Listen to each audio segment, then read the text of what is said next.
End of day 4. We're in Grand Junction, Colorado. What a spectacular day. Welcome to day 4 of the 2025 Scooter Cannonball.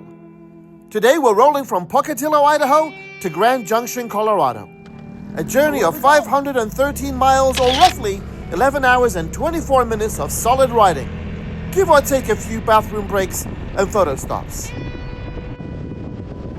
After seeing those accidents on day 3, I had to question my life choices. This isn't a race, folks. No shiny trophies, no fat checks waiting at the finish line, just a small participation medal that doubles up as a bottle opener.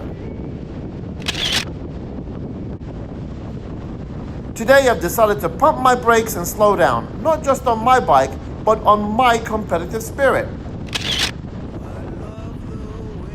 I want to soak in the majestic terrain to really experience it and not blast through it like a caffeinated squirrel. Today, I'm going to slow down and smell the Brontosaurus. Wait, I mean the Stegosaurus, or whatever dinosaur I know from the Flintstones. The chance of me coming back to this spot of the world again is as likely as a Triceratops playing fetch in my backyard. We came across roadworks that bunched us all up, giving everyone a chance to catch their breath and reconnect after 5 miles of unpaved road. Going on. Okay, ready? Yeah. Good, okay. Guys, your dad's YouTube videos are awesome. I watch them all the time. He's a badass. He's very entertaining, and it's a great watch. So, Did you like the 2023 videos? The 2023 videos were fantastic. I watched all of them. I loved reliving it because I was there in 2023, and I hope he's making some more for 2025. Oh man, thank you so much. Do it. I want to feel our planet beneath my tires, under my skin, in my soul. Today, I want to breathe it all in.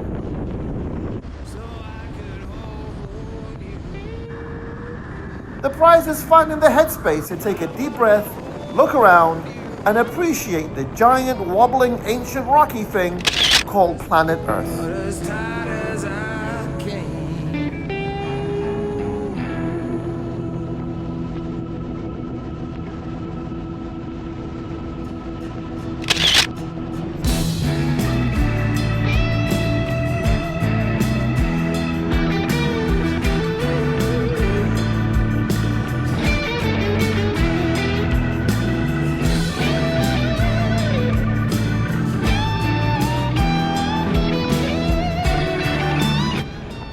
I'm in my own zone, lost in my own thoughts. I was riding along a long, winding mountain road when I spotted a dozen silhouettes at the summit. I had to stop because I knew the view from up there would be breathtaking. And I was not disappointed. I met a group of German riders who don't have anything quite like this in Europe, and they were just as amazed as I was.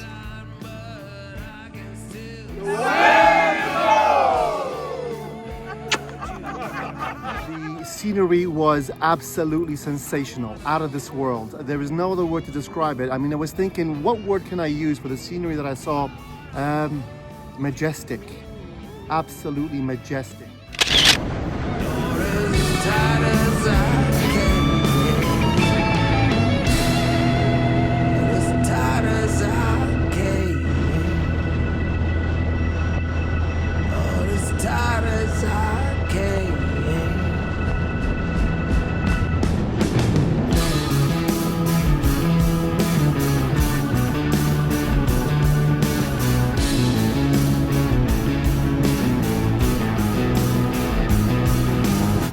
I came down the mountain feeling like Moses.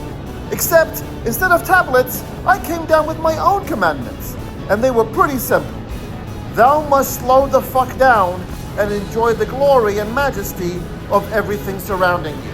Because let's be honest, life's way too short to rush past all this awesomeness.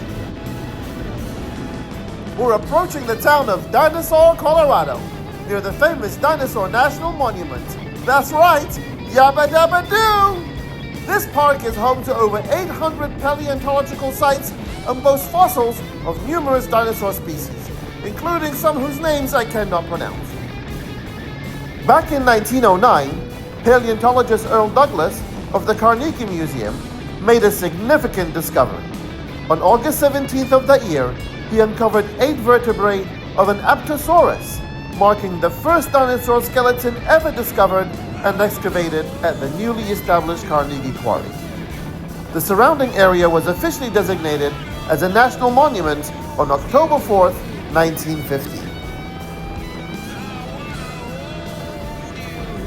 It's starting to feel like it's getting windy.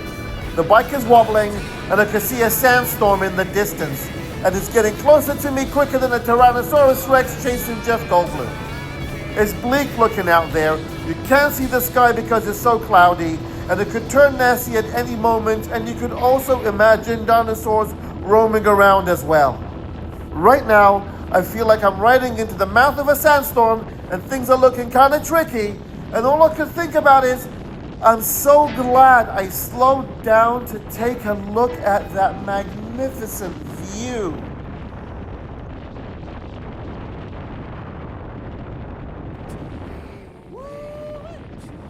That was some crazy wind and a sandstorm we just rode through. Wow!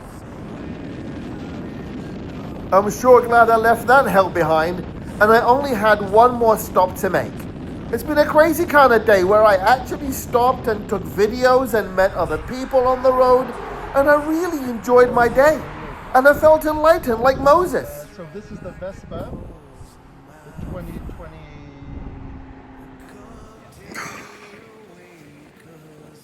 Golly. Again.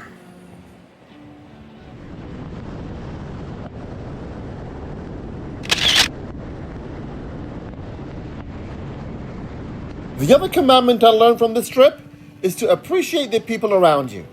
This couple here supporting their children and friends was a godsend. We saw them on day 2 and day 3.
Well, I saw her from over the ridge as she bathed in the moonlight.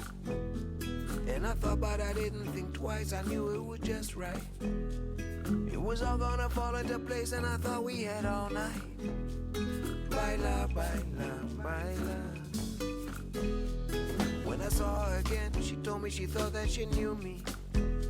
So I asked, ¿quieres salir conmigo? She said, claro que sí. Then I went to the place on the beach where I knew we could be free.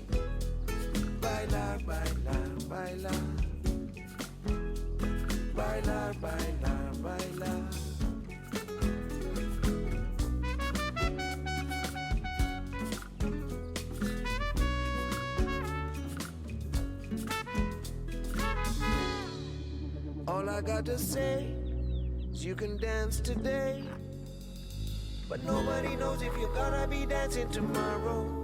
All you got to do is dance away the blues. Nobody knows if you're gonna be dancing. Took her downtown cause she told me she loved to go dancing. Thought I'd give me some love, maybe a little romance. Another commandment I came down with was to take the time to recognize how much you are loved and appreciated before life reminds you with a gentle or not so gentle nudge, as I have recently found out. Hey. So we meet again. And away we go! Actually, you know what? And away we go! Away we go. I'm the guy. Go ahead, do it. And away we go! Away we go. You can dance. Don't forget to smash a like and subscribe, hit the notify button, leave a lovely comment and tell all your friends. And a special thank you goes out to my buddy Nader Hamid for allowing me to use his music. You gotta go check him out on Spotify. He is amazing.